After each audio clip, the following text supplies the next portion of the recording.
talk about the information that we want to give, you've already been given the situation. You've been told who you're writing as, which is a very important fact to mention as well.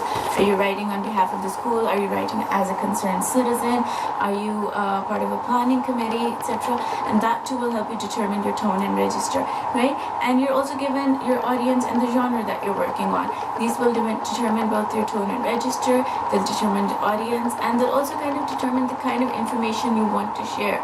For example, if you're writing a persuasive letter, so you're going to focus more on the good points. If you're writing an informative letter, you're going to focus on both the good and the bad points. If you're maybe writing about, I don't know, some sort of propaganda issue or something, so you're going to focus more on the negative points, right? So you have to sort of plan out what you want to focus on, and that will be determined by the situation, the audience, and who you're writing as yourself. Okay, then you have to make sure that the extra information that you put in fits the purpose. Sure, you're going to be given 3 bullet points that are going to form the basis of your paragraphs, but they're more like topics and tenses that tell you, okay, this paragraph has to include these things. The extra information comes from you yourself, and you can't just write one line and expect, like, okay, so I wrote this, I've fulfilled the brief, and I should get full marks. That's not going to happen.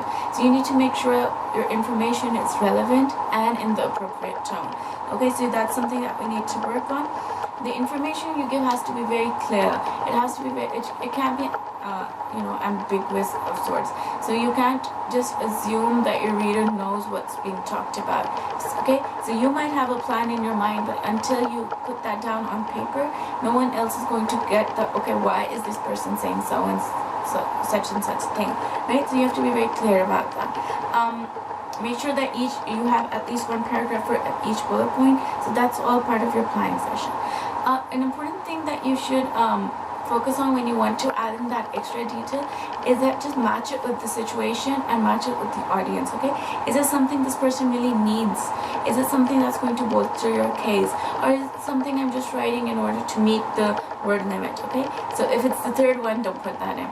A common example, the one that we attempted, I think, in the monthly test, the library question, right? Many of you started mentioning how the library is designed. Now, your audience was the coordinator. She probably has been to the library, and she knows that it's in a T shape, or it's an L shape, or this large, and there's a teacher's section which is restricted. These things are already known to her. You don't have to waste time. You don't have to waste your words writing about that. It would have been better if you'd given more details about the student who was, a part of the investigation, rather than these kinds of details. Okay. Secondly, you need to be sure that it's realistic. If you're writing that, okay, I was behind the girl and I could see she had blue eyes, how can you see that unless there's a mirror in front and you're seeing the reflection? But if you're seeing the reflection, why didn't she see you? Right?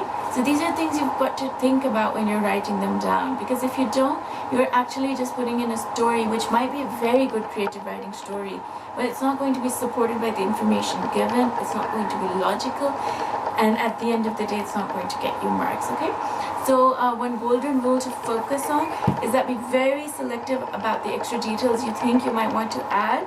You have to make sure that they make the situation clearer, they're more accurate, and you're not just adding them in as fillers. Okay, right, so I'll see you guys on Monday. Bye.